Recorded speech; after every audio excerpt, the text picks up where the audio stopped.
నమస్తే, welcome to BRK market bus. నేను చక్కర ఝాన్సీ. మరి ఈ రోజు షేర్ మార్కెట్స్ ఏ విధంగా ఉన్నాయి, షేర్ మార్కెట్ లెవెల్స్ ఏ విధంగా ఉన్నాయి, ట్రెండ్స్ ఏ విధంగా కొనసాగుతున్నాయి, ఇండియన్ మార్కెట్ ఎలా ఉంది, గ్లోబల్ మార్కెట్ ఎలా ఉంది, మరి గ్లోబల్ మార్కెట్ ప్రభావం మన ఇండియన్ మార్కెట్ పై ఎలా పడుతుంది, ఇవన్నీ తెలియజేయడానికి ఇవాళ మనతో పాటు ఉన్నారు మార్కెట్ నిపుణులు మేకా వెంకట్ గారు. వెంకట్ గారు నమస్కారం అండి. నమస్తే ఝాన్సీ గారు. మరి వెంకట్ గారితో మీరు కనుక మాట్లాడాలి అనుకుంటే స్క్రీన్ పైన కనిపిస్తున్న నెంబర్స్కి కాల్ చేసి షేర్ మార్కెట్కి సంబంధించి మీకున్న డౌట్స్ అన్ని అడిగి తెలుసుకోండి. మరి వెంకట్ గారు, ఈరోజు బీఎస్సీ సెన్సెక్స్ లైవ్ కనుక చూసుకున్నట్లయితే 85,616.67, ప్రీవియస్ క్లోజ్ వచ్చేసి 85,524.84, అలాగే ఓపెనింగ్ వచ్చేసి 85,533.11 ఈ విధంగా ఉంది. అలాగే నిఫ్టీ 50 లైవ్ చూసుకుంటే 26,213.90, ప్రీవియస్ క్లోజ్ వచ్చేసి 26,177.15, ఓపెనింగ్ వచ్చేసి 26,170.65 ఈ విధంగా అయితే కొనసాగుతున్నాయి. సో ఈ రోజు షేర్ మార్కెట్లో లెవెల్స్ ఎలా ఉన్నాయి, ట్రెండ్స్ ఎలా కొనసాగుతున్నాయో కూడా తెలియజేయండి. కొద్దిగా మనకి ఫెస్టివ్ మోడ్లో ఉందని అనుకోవచ్చు అండి. మార్కెట్ చూస్తే ఫ్లాట్గానే ట్రేడ్ అవుతుంది. సో దాదాపుగా అన్ని ఇండెక్స్లో కూడా ఏది కూడా 1%ని క్రాస్ చేయలేదండి, పాజిటివ్గా కానీ నెగిటివ్గా కానీ. ఆల్మోస్ట్ అన్ని ఇండెక్స్లు కూడా 0.5% రేంజ్లోనే ఐదర్ పాజిటివ్ కానీ నెగిటివ్ కానీ ట్రేడ్ అవుతున్నాయి.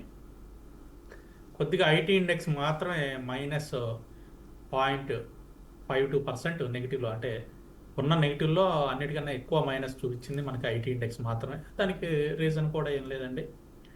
సో నిన్న మనకి యుఎస్ గవర్నమెంట్ ఏదైతే నిన్న కదా లాస్ట్ 2-3 డేస్లో యుఎస్ గవర్నమెంట్ H1B లాటరీ వీసాకి సంబంధించి ఏదైతే డెసిషన్ తీసుకుందో, సో దానికి సంబంధించి కోఫోర్జ్ కానీ టెక్ మహీంద్రా కానీ ఇలాంటి ఐటీ షేర్స్ అన్ని కొంచెం డౌన్ఫాల్ అయితే కనిపిస్తున్నాయండి. సో రెస్ట్ మిగతా ఇండెక్స్ పరంగా చూసుకుంటే ఒక ఫార్మా సెక్టర్ మాత్రం 0.46% నెగిటివ్లో ట్రేడ్ అవుతుంది. రిమైనింగ్ అన్ని కూడా కొంచెం బెటర్గానే ట్రేడ్ అవుతున్నాయి. సో ఓవరాల్గా చూసుకుంటే ఈరోజు కొద్దిగా ఫెస్టివ్ మూడ్లోనే మార్కెట్ ఉందని చెప్పుకోవచ్చు. పాజిటివ్గానే ట్రేడ్ అవుతున్నా కూడా కొద్దిగా ఫ్లాట్గానే ట్రేడ్ అవుతుందండి. సో డే ఎండ్కి కూడా మనకి ఇది కొంచెం పాజిటివ్ క్లోజింగ్లోనే జరగడానికి ఛాన్స్ కనిపిస్తుందండి. మనం ఏదైతే నిన్న కూడా చెప్పుకున్నాం, నిన్న క్లోజింగ్కి చిన్న పాజిటివ్గానే క్లోజ్ అవడానికి ఛాన్స్ ఉంటుందని చెప్పుకున్నాం. సో నిన్న క్లోజింగ్కి చూసుకుంటే ఒక 4 పాయింట్స్ పాజిటివ్లో అయితే నిఫ్టీ క్లోజ్ అయింది. ఈరోజు కూడా చూసుకుంటే ఒక చిన్న పాజిటివ్తోనే మార్కెట్లో క్లోజ్ అవడానికి ఛాన్స్ అయితే కనిపిస్తుంది ఝాన్సీ గారు. ఓకే వెంకట్ గారు, మరి మెటల్ సెక్టార్స్లో చూసుకున్నట్టయితే గోల్డ్, సిల్వర్ అమాంతం పెరిగిపోతున్నట్టుగా కనిపిస్తోంది. మరి ఇదే విధంగా కొనసాగే అవకాశాలు ఉన్నాయా, మళ్ళీ బ్రేక్ పడే అవకాశం ఉందా? ఇవి కంటిన్యూ అవడానికే ఛాన్సెస్ అయితే కనిపిస్తున్నాయండి. గోల్డ్ అండ్ సిల్వర్కి సంబంధించి ఏదైతే లెవెల్స్ చెప్పుకున్నామో, గోల్డ్లో 1,50,000, అలాగే సిల్వర్లో 2,50,000 అనే లెవెల్స్ ఏవైతే చెప్పుకున్నామో దాదాపుగా ఆ లెవెల్స్ రీచ్ అవ్వడానికి ఛాన్సెస్ కనిపిస్తున్నాయి. వాటితో పాటుగా చూసుకుంటే మనకి కాపర్ అండ్ జింక్ ఈ రెండు కూడా, కాపర్ జింక్ దీంతో పాటుగా అల్యూమినియం కూడా కొంచెం మూమెంటం అనేది స్టార్ట్ అయింది. సో కాపర్, జింక్, అల్యూమినియం ఈ మూడు కూడా మనకి మెటల్ సెక్టర్లో బాగానే మూమెంటం అనేది కనిపిస్తుందండి. ఈరోజు చూసుకుంటే హిందుస్థాన్ కాపర్ మోర్ దాన్ 5% అయితే ప్రస్తుతం ట్రేడ్ అవుతుంది. హిందుస్థాన్ జింక్ కూడా 2.75% పాజిటివ్లో ట్రేడ్ అవుతుంది. అలాగే నేషనల్ అల్యూమినియం వచ్చేసి 2.29% పాజిటివ్లో ట్రేడ్ అవుతుంది. దాదాపుగా మెటల్ సెక్టర్లో చూసుకుంటే కాపర్, జింక్ అయితే మాత్రం లీడింగ్ అనే చెప్పుకోవచ్చు. మనం నిన్న కూడా చెప్పుకున్నాం, కాపర్ అయితే ఏప్రిల్ నుంచి చూసుకుంటే మోర్ దాన్ 120% పైన రిటర్న్స్ అయితే ఇచ్చింది. సో మంచి రిటర్న్స్ అయితే కంటిన్యూ అవడానికి ఛాన్స్ ఉందండి. నెక్స్ట్ 6 months కూడా మెటల్ సెక్టర్ బాగా పర్ఫామ్ చేయడానికి ఛాన్సెస్ అయితే కనిపిస్తున్నాయండి. ఓకే వెంకట్ గారు, మరి అప్కమింగ్ డేస్లో ముఖ్యంగా ఐపీఓస్ చాలా ఉన్నాయని తెలుస్తోంది. అలాగే డే బై డే ఒక్కొక్క కొత్త కంపెనీ కానీ అలా కూడా ఐపీఓస్ తీసుకొస్తున్నాయి. కాబట్టి మరి ఐపీఓస్ కొనేటప్పుడు ఎలాంటి జాగ్రత్తలు తీసుకోవాలి, అండ్ వీటితో పాటు ఎఫ్ఐఐస్ కూడా వస్తున్నాయి కాబట్టి వాటి గురించి కూడా వివరించండి. ఎస్ అండి. ఐపీఓస్ వచ్చేసి మనకి లాస్ట్ ఇయర్ వచ్చేసి మనకి అరౌండ్ 95-96 ఐపీఓస్ వచ్చినాయండి. సో అప్రాక్సిమేట్లీ, ఎగ్జాక్ట్ ఫిగర్ కాదు. ఈ ఇయర్ అయితే సెంచరీ దాటిందండి. మోర్ దాన్ 105 కంపెనీస్ దాకా మనకి కొత్తగా లిస్ట్ అయినాయి మార్కెట్లో.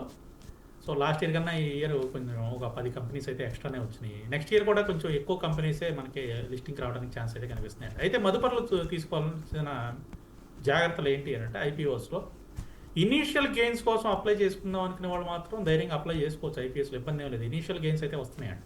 Almost 80-90% of the companies initial gains ఇస్తున్నాయి. ఒక 10-15% మాత్రమే మనకి ఇనీషియల్ గెయిన్స్ ఇవ్వట్లేదు, కానీ most of the time initial gains అయితే ఇస్తున్నాయి. సో ఇనీషియల్ గెయిన్స్ కోసం అయితే మీరు ఐపీఓస్లో అప్లై చేసుకోవచ్చు. అలా కాకుండా లాంగ్ టర్మ్గా హోల్డ్ చేద్దాం అనుకున్నప్పుడు మాత్రం ఖచ్చితంగా మీరు ఆ కంపెనీకి సంబంధించిన అన్ని రకాల డాక్యుమెంట్స్ని మీరు చెక్ చేసుకోవాల్సిందేనండి. అంటే కంపెనీ యొక్క ఫ్యూచర్ గోల్స్ ఏంటి, ఎందుకు ఐపీఓకి వస్తున్నారు, ఐపీఓ డబ్బులతో వాళ్ళు ఏం చేద్దాం అనుకుంటున్నారు, అలాగే కాంపిటేటర్ కంపెనీలకి సంబంధించి కాంపిటేటర్ కంపెనీస్కి ఈ కంపెనీకి ఉన్న మెయిన్ డిఫరెన్స్ ఏంటి, వీళ్ళ యూఎస్పీ ఏంటి, అవన్నీ కూడా చూసుకున్న తర్వాత మాత్రమే ఐపీఓస్లో ఇన్వెస్ట్మెంట్ అనేది చేయాలండి. అంటే లాంగ్ టర్మ్ కోసం చేసుకునేవాళ్ళు ఐపీఓస్లో. సాధారణంగా మనం ఐపీఓలో ఎందుకు అప్లై చేస్తాము అని అంటే, స్టాక్ పరంగా అంటే ఇప్పుడు మన మార్కెట్లో ఎన్ఎస్సీలో కానీ బీఎస్సీలో కానీ లిస్ట్ అయిన స్టాక్లో ఇన్వెస్ట్ చేయడాన్ని సెకండరీ మార్కెట్లో ఇన్వెస్ట్ చేయడం అంటారు. ఐపీఓ వచ్చేసేది ప్రైమరీ మార్కెట్ అండి. సో ప్రైమరీ మార్కెట్లో ఎందుకు ఎక్కువ ఇన్వెస్ట్మెంట్ చేయడానికి చూస్తారు అని అంటే, ప్రైజింగ్ అనేది మనకి చాలా తక్కువలో దొరుకుతుంది. అక్కడ స్టార్టింగ్ ఇనిషియల్ ప్రైస్లో ఉంటుంది కాబట్టి తక్కువలో దొరుకుతుంది. సెకండరీ మార్కెట్కి వచ్చేసరికి ప్రైస్ అనేది ఫ్లక్చువేట్ అయ్యి కొంచెం పెరిగి ఉంటుంది కంపెనీ పర్ఫార్మెన్స్ బాగున్నప్పుడు. సో తక్కువ ప్రైస్లో దొరుకుతుంది, ఎక్కువ కాలం మనం హోల్డ్ చేసుకుంటే మనకి మంచి రిటర్న్స్ అయితే వస్తాయని చెప్పి ఐపీఓస్లో ఇన్వెస్ట్ చేస్తారండి. జస్ట్ లైక్ ఒక విధంగా రియల్ ఎస్టేట్తో కంపేర్ చేసుకుంటే ప్రీ లాంచ్లో కొంతమంది ఇన్వెస్ట్ చేస్తూ ఉంటారు, కన్స్ట్రక్షన్ అయిపోయిన తర్వాత కొంతమంది ఇన్వెస్ట్ కొంటారు. ప్రీ లాంచ్లో కొనేవాళ్ళు ఎందుకు ముందు కొంటారు అని అంటే, తక్కువ రేటుకి మనకి ప్రొడక్ట్ అనేది వస్తుందని. సో అలాగే ఇక్కడ ఐపీఓలో కూడానండి. సో అయితే మనం లాంగ్ టర్మ్గా హోల్డ్ చేసుకునేటప్పుడు మనం రకరకాల జాగ్రత్తలు అనేది తీసుకోవాలి. అంటే కంపెనీ యొక్క ఫ్యూచర్ గోల్స్ ఏంటి, ఎలా పర్ఫామ్ చేయడానికి స్కోప్ ఉంటుంది, ఇలాంటివన్నీ కూడా మనం చెక్ చేసుకున్న తర్వాత మనం లాంగ్ టర్మ్గా ఐపీఓస్లో పెట్టుకోవచ్చు. ఓకే వెంకట్ గారు, ఇప్పుడు డిసెంబర్ ఎలాగో ఎండ వస్తుంది, న్యూ ఇయర్ రాబోతుంది, మరి ఇలాంటి టైంలో కొన్ని ఫ్రెష్ బైస్ అలా కొనుగోలు చేయొచ్చు అంటారా? కొనేటప్పుడు ఎలాంటి ఫ్యాక్టర్స్ని కన్సిడర్ చేయాలి అసలు స్టాక్ మార్కెట్లో కొనేటప్పుడు, మోస్ట్లీ ఈ టైంలో? సో నెక్స్ట్ ఇయర్కి మనకి అంటే నెక్స్ట్ 1 or 2 months కోసం చూద్దామంటే ముందు, అంటే నెక్స్ట్ ఇయర్ మొత్తంగా కాకుండా ట్రెంచెస్గా వెళ్దాం. అంటే లైక్ 2 months 3 monthsకి ఎలా ఇన్వెస్ట్మెంట్ చేసుకోవాలన్నట్లుగా వెళ్దాం. సో నెక్స్ట్ 2 months కోసం అయితే మీరు రైల్వే స్టాక్స్కి ఎక్కువ ఫోకస్ చేసుకోవచ్చండి. మదుపర్లు ఎవరైనా సరే రైల్వే స్టాక్స్ మీద ఫోకస్ చేయండి. మనకి రైల్వే బడ్జెట్ కూడా ఈసారి వచ్చే రైల్వే బడ్జెట్ కొంచెం బెటర్గా ఉండటానికి స్కోప్ ఉంటుందని అనుకుంటున్నాం. సో రైల్వే స్టాక్స్ ఆల్రెడీ కూడా బాగా బీట్ అండ్ డౌన్ అయిపోయినాయండి, బాగా కిందకు వచ్చేసినాయి. సో 2024-23లో బాగా పెరిగిన స్టాక్స్ మనకి 25కి వచ్చేసరికి బాగా బీట్ అండ్ డౌన్ అయినాయండి, బాగా కిందకు వచ్చినాయి. అలాగే కన్సాలిడేషన్ కూడా జరిగింది, మంచి లోవర్ లెవెల్స్లో ఉన్నాయి. వాల్యుయేషన్ పరంగా చూసుకున్నా కూడా మంచి వాల్యుయేషన్స్లోనే ఉన్నాయి. సో నెక్స్ట్ ఇయర్ ఇవి మళ్ళీ కొంచెం మూమెంట్ ఇవ్వడానికి స్కోప్ అయితే కనిపిస్తుందండి. అలాగే గడిచిన వారం 10 రోజుల నుంచి కూడా చూస్తూ ఉంటే రైల్వే స్టాక్స్ అన్నీ కూడా అప్ సైడ్ మూమెంటం అనేది స్టార్ట్ అయినాయండి, కొద్దిగా పెరుగుతూ ఉన్నాయి. సో కాబట్టి రైల్వే స్టాక్స్లో ఇన్వెస్ట్మెంట్ అనేది ప్లాన్ చేసుకోవచ్చు నెక్స్ట్ 2-3 months కోసం వరకు. అలానే నెక్స్ట్ వచ్చేసి డిఫెన్స్ అండి. డిఫెన్స్ స్టాక్స్ కూడా నెక్స్ట్ కమింగ్ 2-3 months కోసం డిఫెన్స్ స్టాక్లో కూడా ఇన్వెస్ట్ చేయొచ్చు. అలాగే ఆటో సెక్టర్కి సంబంధించి అయితే కొంచెం మిక్స్డ్ రిజల్ట్స్ కనిపిస్తున్నాయి ఆటో సెక్టర్లో నెక్స్ట్ 2-3 monthsకి.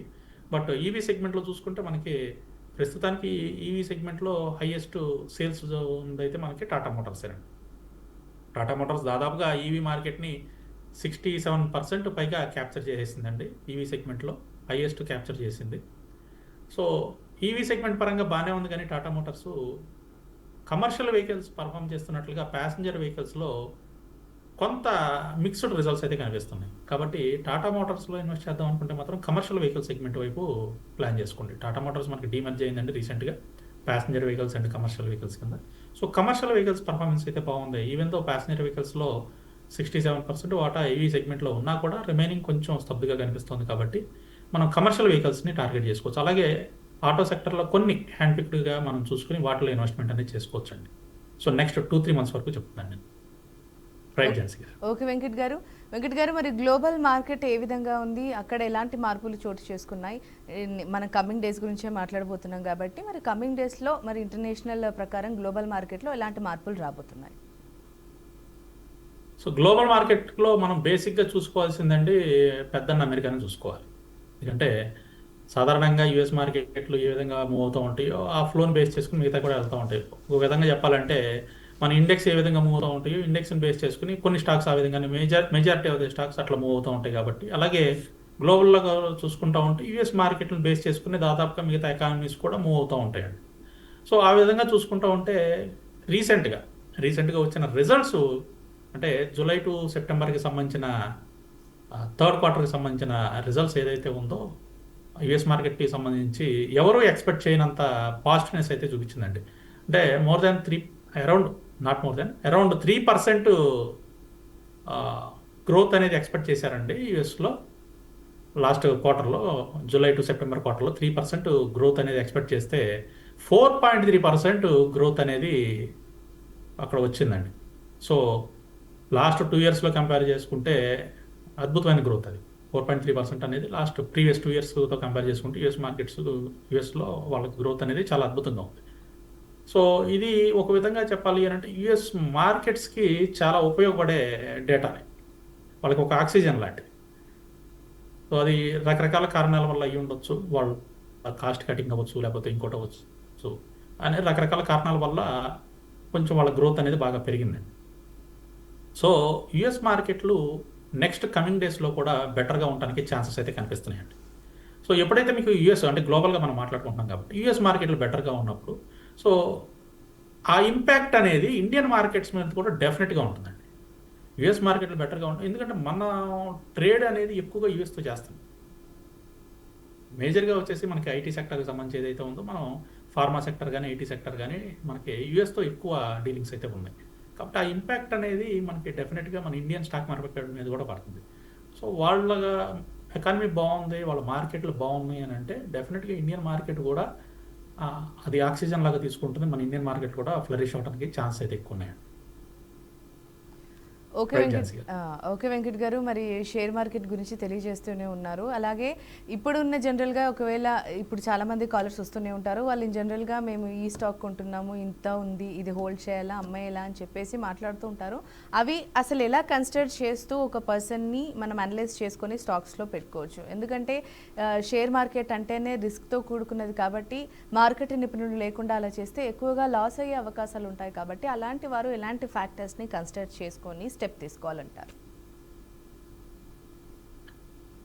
ఒక ఉదాహరణతో మీకు చెప్తానండి. ఎగ్జాంపుల్, మనకి జ్వరం వచ్చింది. జ్వరం వచ్చినప్పుడు సాధారణంగా మనం ఏం చేస్తాం, కొంత సొంత వైద్యం చేసుకుంటాం. ఇంట్లో ఏదో టాబ్లెట్ ఉంటుంది, అందరికీ కామన్గా తెలిసిన పేర్లు డోలో ఇట్లాంటివి ఉంటాయి, పారాసిటమాల్, అవి వేసుకుంటాను. 1-2 రోజులు చూస్తాం, జ్వరం తగ్గకపోతే ఏం చేస్తాం, ఎక్కువగా డాక్టర్ దగ్గరికి వెళ్ళడానికి ఎక్కువగా ప్రిఫర్ చేయమండి. సాధారణంగా రకరకాల రీజన్స్, అక్కడికి వెళ్తే క్యూ ఉంటుంది, లైన్లో ఉంటాయి, అలాగే కన్సల్టేషన్ ఫీజు పే చేయాలి, ఇట్లా రకరకాలుగా ఆలోచిస్తూ ఉంటారు. ఒక్కొక్కళ్ళ ఆలోచన విధానం ఒక్కో రకంగా ఉంటుంది, అందరూ ఒకేలాగా ఆలోచిస్తారు నేను అనుకోవట్లేదు. నెక్స్ట్ ఏం చేస్తామండి, మెడికల్ షాప్కి వెళ్తాం. ఇంట్లో వచ్చే అయిపోయింది, మనకు తగ్గలేదు, నెక్స్ట్ ఏం చేస్తామండి, మెడికల్ షాప్కి వెళ్తాం. మెడికల్ షాప్కి వెళ్ళి 2 రోజుల నుంచి జ్వరం ఉందా, నాకు టాబ్లెట్ వేసుకున్నాను కానీ తగ్గట్లేదు అని అంటే ఆయన ఏదో ఇస్తాడు. వాళ్ళకి తెలిసిన వైద్యం అంటే జనరల్గా యూజువల్గా మనకి మెడికల్ షాప్లో కూడా ఫార్మసీ చదివిన వాళ్ళు ఒకళ్ళు ఇద్దరు ఉంటారు. లైసెన్స్ కావాలంటే ఖచ్చితంగా ఉండాలి, ఒక ఫార్మసిస్ట్ అయితే ఉండాలి.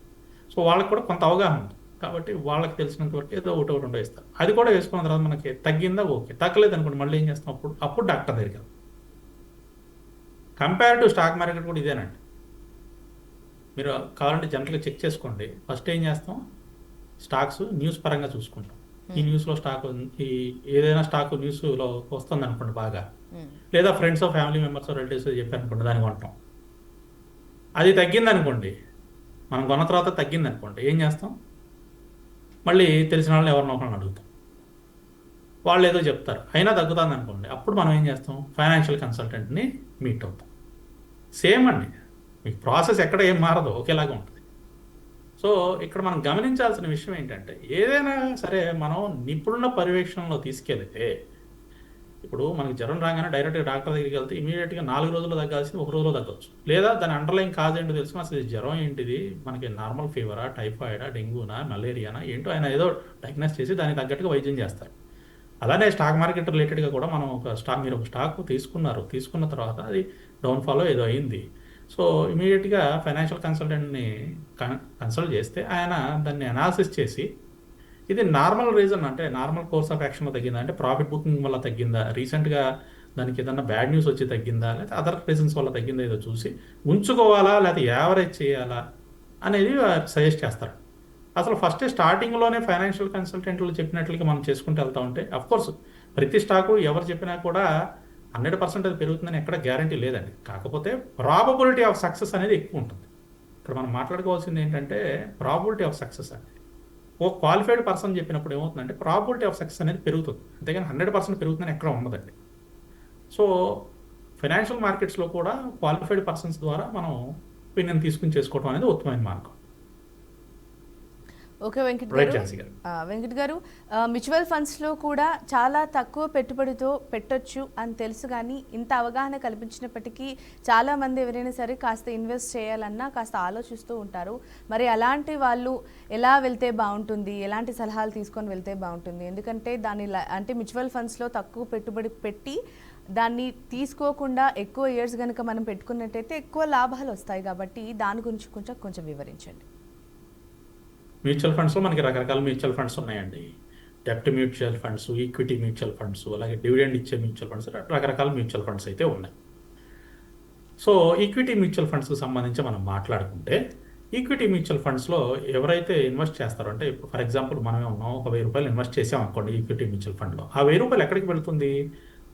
మళ్ళీ ఆ ఈక్విటీ మ్యూచువల్ ఫండ్స్లో కూడా డిఫరెంట్గా ఉంటాయి. లార్జ్ క్యాప్ అని, మిక్స్డ్ క్యాప్, ఫ్లెక్సీ క్యాప్ అని, స్మాల్ క్యాప్ అని, మిడ్ క్యాప్ అని రకరకాలుగా ఉంటాయి. సెక్టోరియల్ అని, థీమాటిక్ ఫండ్స్ అని రకరకాలుగా ఉంటాయి.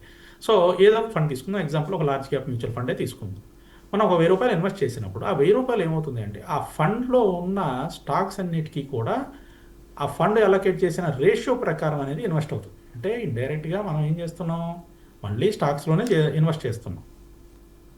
సో స్టాక్స్లో ఇన్వెస్ట్ చేసినప్పుడు ఆ స్టాక్స్ పెరిగితే ఫండ్ కూడా పెరుగుతుంది, ఆ స్టాక్స్ తగ్గితే ఫండ్ కూడా తగ్గుతుంది. అయితే ఈ స్టాక్స్ అనేది ఈ ఫండ్లో ఈ స్టాక్సే ఉండాలి, ఫలానా స్టాక్లో ఇంత పర్సంటేజే పెట్టుబడి పెట్టాలి అనేది ఫండ్ మేనేజర్స్ డిసైడ్ చేస్తారు. అంటే అక్కడ ఒక క్వాలిఫైడ్ పర్సన్ ఈ ఫండ్ని మేనేజ్ చేస్తూ ఉంటారు అనమాట. ఒక క్వాలిఫైడ్ పర్సన్ ఫండ్ని మేనేజ్ చేస్తూ ఉన్నప్పుడు మార్కెట్ కండిషన్ తగ్గట్టుగా ఆ ఫండ్లో ఉన్న స్టాక్స్ని చేంజెస్ చేస్తూ ఉంటారు. తగ్గిపోయే స్టాక్స్ని తీసేయటం, మళ్ళీ పెరిగే స్టాక్స్ని పెట్టడం, ఇలా రకరకాలుగా చేస్తూ ఉంటారు వాళ్ళు. సో ఒక క్వాలిఫైడ్ పర్సన్ చేతిలో మనం ఆ 1000 రూపాయలు పెడుతున్నట్లుగానే మనం ఊహించుకోవాలి. ఒక క్వాలిఫైడ్ పర్సన్ తను ఏం చేయాలి, మనం పెట్టిన డబ్బుల్ని గ్రోత్ చూపిస్తూ ఉండాలన్నమాట. వాళ్ళ జాబే అది. సో లాంగ్ టర్మ్లో కనుక మీరు ఇన్వెస్ట్మెంట్ చేస్తే, అంటే షార్ట్ టర్మ్లో ఎందుకు రిటర్న్స్ తక్కువ వస్తాయి, లాంగ్ టర్మ్లో రిటర్న్స్ ఎందుకు బాగుంటాయి అంటే, షార్ట్ టర్మ్కి వచ్చేసరికి మీకు కంపెనీలు, ఎగ్జాంపుల్ స్టాక్ పెరగాలి అని అంటే కంపెనీ పర్ఫార్మెన్స్ మీద ఆధారపడి ఉంటుంది. సో ఈ కంపెనీ పర్ఫార్మెన్స్ అనేది మీకు షార్ట్ టర్మ్లో డౌన్ ట్రెండ్లో ఉండొచ్చు, అప్ ట్రెండ్లో ఉండొచ్చు, ఎలా అయినా ఉండొచ్చు. అంటే బిజినెస్లు ఒక్కొక్క సీజన్లో తక్కువగా ఉంటాయి, ఒక్కొక్క సీజన్లో ఎక్కువగా ఉంటాయి. లాంగర్ డ్యూరేషన్గా తీసుకుంటూ ఉంటే బిజినెస్లు అనేది గ్రో అవుతూ ఉంటాయి. అలానే మనం మ్యూచువల్ ఫండ్లో పెట్టిన డబ్బులు లాంగ్ టర్మ్లో ఉంచుకుంటే ఎందుకు గ్రో అవుతాయి అంటే, బిజినెస్లు కూడా లాంగ్ టర్మ్ వ్యూలో చూసుకుంటే గ్రో అవుతూ ఉంటాయి కాబట్టి మన డబ్బులు గ్రో అవడానికి ఛాన్స్ ఉంటుంది. కాబట్టి మ్యూచువల్ ఫండ్లో పెట్టుకున్నప్పుడు మీరు లాంగ్ టర్మ్గా హోల్డ్ చేసుకుంటేనే రివార్డ్ అనేది ఎక్కువ ఉంటుందండి. ఓకే వెంకట్ గారు, ఒక కాలర్ అయితే వెయిట్ చేస్తున్నారు, రాజు ఫ్రమ్ చిత్తూరు. రాజు గారితో మాట్లాడదాం. రాజు గారు నమస్కారం అండి. నమస్తే మేడం. నమస్తే సార్. మీ డౌట్ అడగండి. నమస్తే అండి. పోర్ట్ఫోలియోలో ఒక 5 స్టాక్స్ లాస్ లో ఉన్నాయి సార్. సార్ ఒకటి ఫస్ట్ వచ్చి net web sir. Okay, hello వింటున్నారు? నెట్ వెబ్ వచ్చి 3750లో తీసుకున్నాను సార్. సెకండ్ టీసీపీఎల్ ప్యాకేజీ 4000లో ఉన్నాయి సార్. TCPL ప్యాకేజీ 4000 ఉన్నాయి సార్. ఏంటి మూడో రాజు స్టాక్ గారు? ఏంటండి? ఫస్ట్ వచ్చి నెట్ వెబ్ సార్. ఓకే, ఎంతలో తీసుకున్నారు? సెకండ్ 50.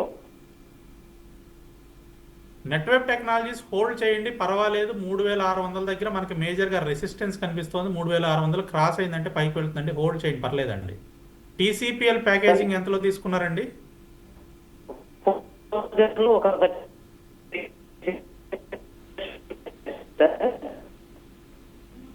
సార్ మీ మొబైల్కి సిగ్నల్ లేనట్లుందండి, వాయిస్ బ్రేక్ అవుతుంది. రైట్ రాజు గారు, టీసీపీఎల్ ప్యాకేజీ 4000 లోనే సార్. రైట్ 4000లో తీసుకున్నారు, ప్రస్తుతం 3000లో ఉంది. టీసీపీఎల్ ప్యాకేజింగ్ వచ్చేసి 3250 దాటిన తర్వాత యావరేజ్ చేయండి. 3250 దాటిన తర్వాత యావరేజ్ చేసుకుని హోల్డ్ చేయండి, పర్వాలేదు. సార్ ఇంకోటి PGL sir, PG Electroplast. PG Electroplast ఎంతలో తీసుకున్నారండి? 860 సార్. 640 దాటిన తర్వాత పీజీ ఎలక్ట్రోప్లాస్ట్లో యావరేజ్ చేసుకుని హోల్డ్ చేయొచ్చండి. సార్ ఇంకోటి మన ఐటీసీ హోటల్స్ సార్. ఎంతలో తీసుకున్నారండి? అది 250 సార్. ఐటీసీ హోటల్స్ అయితే ప్రస్తుతం ఇప్పుడే పైకి వచ్చే ఛాన్సెస్ తక్కువగా కనిపిస్తున్నాయండి. ఏదైనా 205 రూపాయలు దాటిన తర్వాతే యావరేజ్ ప్లాన్ చేయండి. 205 రూపాయలు పైన క్లోజ్ అయితే ఐటీసీ హోటల్స్లో యావరేజ్ చేసుకోవచ్చు. Sir major last sir Tejas sir, అది ఏం చేయాలి సార్? తేజస్ ప్రస్తుతానికి చేసేది ఏం లేదండి, అది కంటిన్యూస్గా ఫాల్లోనే ఉంది. మీకు లాస్ బేరబుల్ గా ఉంటే ఎగ్జిట్ అయిపోండి, బేరబుల్ లాస్ అయితే ఎగ్జిట్ అవ్వండి. చాలా 65% లాస్ ఉన్నాను సార్. తేజస్ నెట్వర్క్ 2024 నవంబర్ నుంచి కూడా కంటిన్యూస్ ఫాల్లోనే ఉందండి. సార్ కొద్దిగా కూడా పైకి వచ్చే ఛాన్సెస్ ఇప్పుడు కూడా కనిపించట్లేదు, ఇంకా కిందకి రావడానికి ఎక్కువ ఛాన్సెస్ కనిపిస్తున్నాయి. అందువల్ల బేరబుల్ లాస్ అయితే ఎగ్జిట్ అయిపోమనే చెప్తున్నాను. రైట్. కనీసం 50% క్వాంటిటీ అనే ఎగ్జిట్ అయిపోయి ఏదైనా ఫ్రంట్ లైన్ స్టాక్స్ లో ఇన్వెస్ట్ చేయండి, ఆ లాస్ రికవరీ అవుతుంది. రైట్ రాజు గారు, ఫినిష్ అయ్యాయండి మీ క్వశ్చన్స్? కంప్లీట్ అయ్యాయి madam. Thank you madam. Right, thank you Raju garu, thanks for calling. ఇలాగే కాల్ చేస్తుండండి. వెంకట్ గారు మరొక కాలర్ అయితే వెయిట్ చేస్తున్నారు. లక్ష్మి ఫ్రమ్ విజయవాడ. లక్ష్మి గారితో మాట్లాడదాం. లక్ష్మి గారు నమస్కారం అండి. నమస్తే అండి. మార్కెట్ నిపుణులు వెంకట్ గారు ఉన్నారు. మీ డౌట్ అడగండి. ఓకే వెంకట్ గారు నమస్తే అండి. ఏరోఫ్లెక్స్ ఉన్నాయండి, ఇవి హోల్డ్ చేయొచ్చు అండి? 205 ఏరోఫ్లెక్స్. అవునండి, 205 రూపాయలు. ఎంతలో ఉన్నాయండి? 205 అండి. వాయిస్ బ్రేక్ అయింది మేడం. 205. అవునండి. హోల్డ్ చేయండి, పర్వాలేదు. 203లో ప్రస్తుతం ట్రేడ్ అవుతుంది, హోల్డ్ చేయండి. మనకి షార్ట్ టర్మ్ లో 225 వరకు వస్తుందండి. ఇంకో స్టాక్ అండి, హెచ్పిఎల్ పవర్ కొన్నానండి 600లో. హెచ్పిఎల్ ఓకే, అది ఉంచమంటారా అండి? ఇప్పుడు 411 ఉన్నది. అవునండి, 600లో తీసుకున్నారా మీరు? అవునండి. ఎప్పుడండి? జూలై ఆ టైంలో తీసుకున్నారా? చాలా రోజులు. హెచ్పిఎల్ కొంచెం డౌన్ ట్రెండే కనిపిస్తుందండి.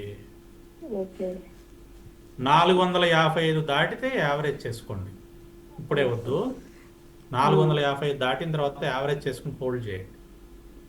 శ్రీరామ్ ఫైనాన్స్ హోల్డ్ చేయొచ్చు, ఈ రేట్ లోనే కొన్నాను. 970. ఓకే, ఈరోజు తీసుకున్నారా? ఈరోజు తీసుకున్నానండి. హోల్డ్ చేయండి, కొంచెం హయ్యర్ లెవెల్స్ లో ఉంది, చిన్న ప్రాఫిట్ బుకింగ్ జరగడానికి అయితే ఛాన్సెస్ కనిపిస్తున్నాయి. పర్వాలేదు, హోల్డ్ చేయండి. టిటాగర్ కూడా హోల్డ్ చేయవచ్చు అండి, 10% ప్రాఫిట్ లో ఉన్నాను. దేనిలో అండి? టిటాగర్ 10% హోల్డ్ చేయండి. టిటాగర్ హోల్డ్ చేయండి, పెరుగుతుందండి. రైల్వే స్టాక్స్ గురించి ఇందాక డిస్కస్ చేసుకున్నాం. టిటాగర్ వ్యాగన్స్ పెరుగుతుందండి, పర్వాలేదు. టిటాగర్ రైల్వే స్టాక్స్ ప్రస్తుతం 860లో ట్రేడ్ అవుతుంది.